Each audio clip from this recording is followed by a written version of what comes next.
everyone, I am SS Chauhan sir and today we are talking about what should do after class 12 students. आज हम बात करने वाले हैं कि क्लास 12 के स्टूडेंट को क्लास 12 कंप्लीट कर लेने के बाद क्या करना चाहिए, बिकॉज सम टाइम फ्रेंड्स का, कभी कभी हमारी फैमिली प्रेशर होता है, या फिर हम ये देख लेते हैं कि किसी ने वो कोर्स परस्यू किया है तो मैं वही कर लूँ, या वो कॉलेज उसने लिया है तो मैं वो कॉलेज ले लूँ। तो आज हम बात करेंगे आपके कैरियर अपॉर्चुनिटीज़ आफ्टर क्लास 12, क्या कोर्सेज आपको करने चाहिए, किस कॉलेज में आपको जाना चाहिए, आपके अकॉर्डिंग क्या होना चाहिए, क्या नहीं होना चाहिए, ताकि आप इजीली चूज़ कर पाए अपने सिलेबस, अपने कोर्सेज को। तो आज हम क्लास 12 के स्टूडेंट्स की बात कर रहे हैं। वो स्टूडेंट्स हैं साइंस स्टूडेंट्स, और साइंस स्टूडेंट्स में भी हम जिस स्टूडेंट्स की पहले बात करेंगे उनकी बात कर रहे हैं हम बायो स्टूडेंट्स के बारे में। क्लास 11th में जिस भी स्टूडेंट ने साइंस लिया है, मेनली बायोलॉजी ली है, उसका एक ही एम होता है कि उसके नाम के आगे डॉक्टर लग जाए। और वो जो नाम के आगे डॉक्टर लगना है उसके लिए उसको एक एग्ज़ाम क्लियर करना पड़ता है, NTA that means national testing agency, जो कि एक एग्ज़ाम करवाती है। उस एग्ज़ाम का नाम है नीट। ये नीट एग्ज़ाम जो होता है ये ऑल ओवर इंडिया के लिए होता है, और इस नीट जो क्लियर कर लेगा स्टूडेंट, वो MBBS bachelor of medicine and bachelor of surgery, that means कि आपके नाम के आगे डॉक्टर लग जाएगा, और जिस चीज़ के लिए आपने बायोलॉजी को परस्यू किया था वो आपका एम कंप्लीट हो जाएगा। बट समटाइम ये होता है कि जिन भी बच्चों ने बायोलॉजी ऑप्ट किया है वो सारे के सारे बच्चे डॉक्टर नहीं बन पाते, और फिर उनको बहुत ज़्यादा डिसअपॉइंटेड होता है।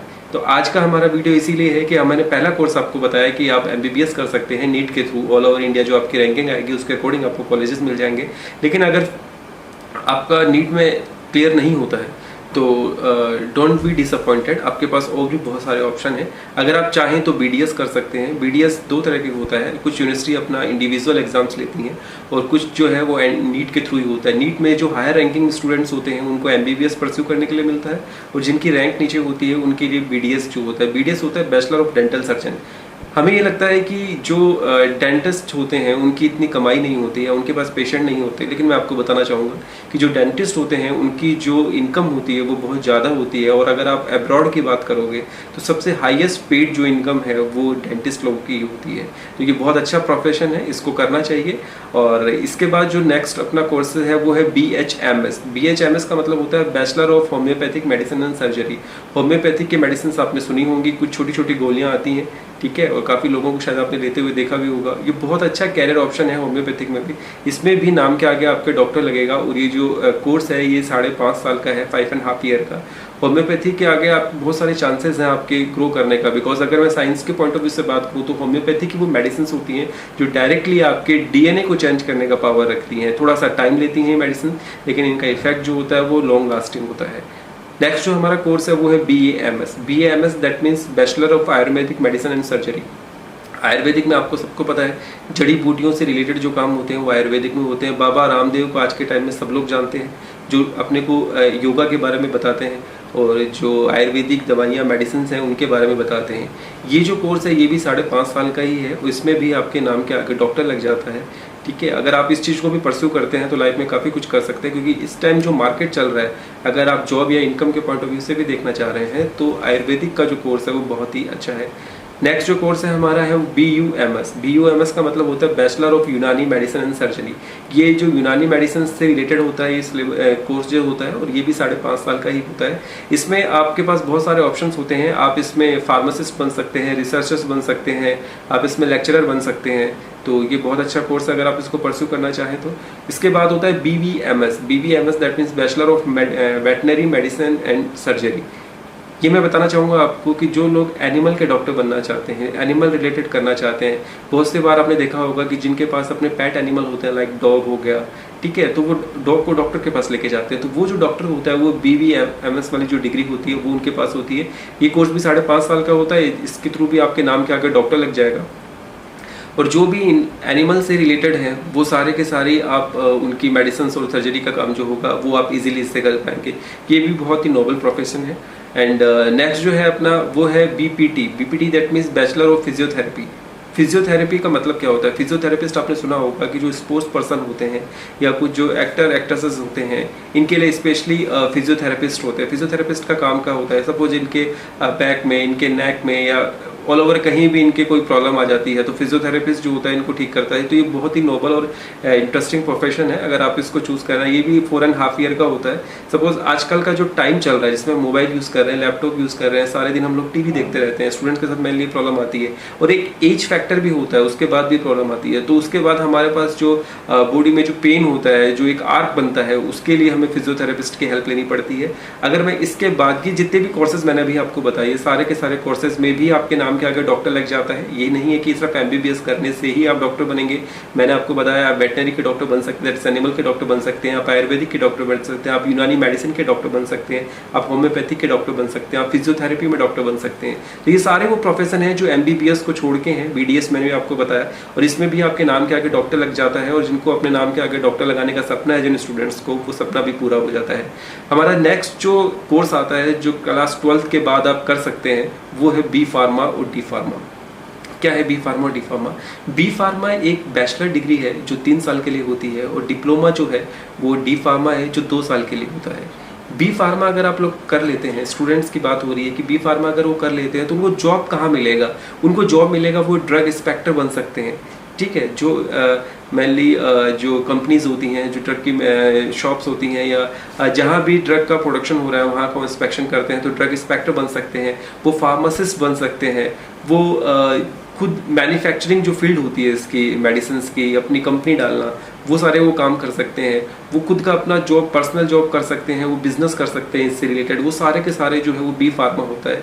ये 4 ईयर का कोर्स होता है और जो डी फार्मा की मैं बात कर रहा हूँ वो डिप्लोमा होता है, 2 ईयर्स का कोर्स होता है। इसमें आप अपना मेडिकल शॉप कर लेते हैं। जब कभी आप मेडिकल शॉप पे जाते होंगे तो वहाँ पे देखा होगा एक उनका जो लाइसेंस होता है वो लगा रहता है उनके शॉप में। तो वो जो होते हैं वो डी फार्मा बोले होते हैं। तो वो अपना खुद का जो मेडिकल शॉप है वो आपका डी फार्मा कोर्स के बाद, जिस स्टूडेंट्स को ये लगता है कि हाँ मुझे मेडिकल शॉप करनी है तो उनको डी फार्मा परस्यू करना चाहिए। ये जॉब रिलेटेड कोर्स है। और दूसरा मैं आपको बताना चाहूँगा कि डिफरेंट कॉलेजेस होती हैं डी फार्मा के लिए जो अपने आपके 12th बेसिस पे जो मार्क्स आते हैं आपके, उसके अकॉर्डिंग आपको सिलेक्शन करती हैं। एक और है, अगर आपने बी फार्मा डी फार्मा कर लिया है तो एक और प्रोफेशन आपके लिए वो है मेडिकल रिप्रेजेंटेटिव का। आप मेडिकल रिप्रेजेंटेटिव का कोर्स भी परस्यू कर सकते हैं। ये इसे कोर्स नहीं है, आप इसको जॉब बोलिए। After B pharma D pharma आपको इजीली जॉब मिल जाता है एमआर का मेडिकल रिप्रेजेंटेटिव। वो क्या करता है, वो जो भी मेडिसिन है, बहुत अच्छी अच्छी कंपनीज हैं मेडिसिन की, जैसे मैं सपोज करूँ सिप्ला है, कैडला है, मैनकाइंड है, रेनबैक्सी है, इन जितनी भी कंपनीज हैं इन सब कंपनीज के रिप्रेजेंटेटिव होते हैं। वो जाते हैं डॉक्टर से मिलते हैं। तो ये जॉब भी काफ़ी अच्छा जॉब होता है, काफ़ी अच्छी इनकी इनकम होती है। ठीक है। एंड मैं नेक्स्ट कोर्स की बात करूं तो वो है मेरे पास बीएससी नर्सिंग। आप सब लोगों को पता होगा नर्सिंग के लिए बीएससी नर्सिंग जो होता है वो 4 ईयर का कोर्स होता है। इसमें इंटीग्रेटेड बीएससी नर्सिंग और एमएससी नर्सिंग दोनों होते हैं। अगर आप बीएससी नर्सिंग के बाद जॉब करना चाह रहे हैं तो आप एज ए नर्स सर्व कर सकते हैं हॉस्पिटल्स में। और अगर जो मेल है वो काम करना चाह रहे हैं तो वो मेल नर्स और कंपाउंडर जो है आपने सुना होगा, उसकी दोनों के एज ए सर्व कर सकते हैं हॉस्पिटल्स में। अगर आप बीएससी के बाद एमएससी करते हैं तो आप स्टाफ नर्स के लिए अप्लाई कर सकते हैं। और आज के टाइम में बहुत ही अच्छा ये प्रोफेशन है। ये एक ऐसा प्रोफेशन है कि जिन लोगों को क्लास 12th के बाद ऐसा फील होता है कि हमें बहुत जल्दी कोई कोर्स करना है और हमें निकलते ही जॉब मिल जाए, तो उनके लिए बहुत अच्छा प्रोफेशन है ये। आप जैसे ही अपना कोर्स कंप्लीट करेंगे, आफ्टर जैसे ही आपको, मतलब मैं बोल रहा हूँ कि आप लास्ट ईयर जब होगा, आपका लास्ट सेमेस्टर होगा, तभी आपको जॉब मिल जाएगा। और अगर आपने थोड़ी सी भी प्रिपरेशन कर ली तो आपको गवर्नमेंट जॉब भी बहुत आसानी से मिल जाता है। नेक्स्ट जो प्रोफेशन है कोर्स है वो BMLT है। BMLT का मतलब होता है bachelor of medical laboratory technology. That means आपने सुना होगा जो पैरामेडिकल कोर्सेज होते हैं, आपने लेबोरेटरी का जो कोर्स किया है, जिसने भी लेबोरेटरी का कोर्स किया है वो क्या करेगा, वो माइक्रोबायोलॉजिस्ट जो होते हैं उनकी तरह एज ए वर्क करेगा। वो लैब में जब कभी आप गए होंगे, पैथोलॉजिकल लैब देखी होंगी आपने हॉस्पिटल्स में, जहाँ पे आपके यूरिन का, जहाँ पे आपके स्टूल का, जहाँ पे आपके ब्लड की टेस्टिंग होती है, वो यही लोग होते हैं। इस कोर्स करने के बाद इसमें बैचलर और डिप्लोमा दोनों डिग्री होती है।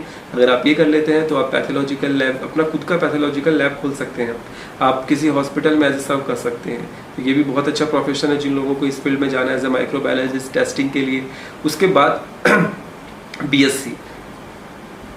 बीएससी जो है वो है bachelor of science. Bachelor of science जो है मेनली अगर बायो स्टूडेंट्स की बात कर रहे हैं हम, तो उनके पास बायोलॉजी, केमिस्ट्री और फिजिक्स होती है। जो बीएससी में आते हैं तो फिजिक्स हट जाता है उनके पास केमिस्ट्री होती है और बोटनी, जूलॉजी होती है। तो अगर आप चाहें तो बीएससी में बीएससी पास कोर्स कर सकते हैं। बीएससी पास कोर्स में आपके पास बोटनी, जूलॉजी और केमिस्ट्री होती है। और इससे और भी एडवांस होता है ऑनर्स। आप चाहें तो ऑनर्स कर सकते हैं। ऑनर्स का मतलब होता है आप किसी एक ही सब्जेक्ट में स्पेशलाइजेशन ले सकते हैं। डिफरेंट टाइप ऑफ सब्जेक्ट्स होते हैं, जैसे आप बोटनी में ऑनर्स कर सकते हैं, केमिस्ट्री में ऑनर्स कर सकते हैं, केमिस्ट्री में भी आप ऑर्गेनिक में कर सकते हैं, इनऑर्गेनिक में कर सकते हैं, फिजिकल में कर सकते हैं, आप जूलॉजी में कर सकते हैं। और अगर आपने बीएससी किया है तो बीएससी के बाद जब आप एमएससी करेंगे तो एमएससी में भी आप इंडिविजुअल सब्जेक्ट के साथ करेंगे। सपोज बहुत अच्छे कोर्सेज हैं इस टाइम पे, MSc biochemistry, MSc microbiology, MSc biotechnology, MSc organic chemistry, MSc physical chemistry, MSc botany, MSc zoology. तो अगर आप ये कर लेते हैं तो आपके लिए इजी हो जाता है। अगर आपने बीएससी किया है और बीएससी करके आप एज ए टीचर सर्व करना चाहते हैं, आपका एम है कि मुझे टीचर बनना है, आप स्कूल में टीचर बनना चाहते हैं, तो आपको बीएड करना होगा और बीएड के बाद आप एज ए स्कूल टीचर काम कर सकते हैं। और अगर आप चाहते हैं कि आपको लेक्चरार बनना है तो आपको बीएससी के बाद एमएससी और एमएससी के बाद आपको नेट जेआरएफ का जो एग्ज़ाम है वो क्लियर करना होगा। जब आप नेट जेआरएफ एग्ज़ाम क्लियर करेंगे तो आप लेक्चरशिप के लिए एलिजिबल हो सकते हैं। आप लेक्चरशिप के लिए एलिजिबल हो जाएंगे तो आप कॉलेज में लेक्चरशिप करा सकते हैं। और आप चाहें तो उसके आगे अगर आप पीएचडी करें तो यहाँ भी एक है कि जो बायो स्टूडेंट्स हैं वो पीएचडी कर सकते हैं। पीएचडी के बाद भी उनके नाम के आगे डॉक्टर लग जाएगा और वो कॉलेजेस में या अपना खुद का भी इंडिविजुअल जो करना चाहें वो कर सकते हैं।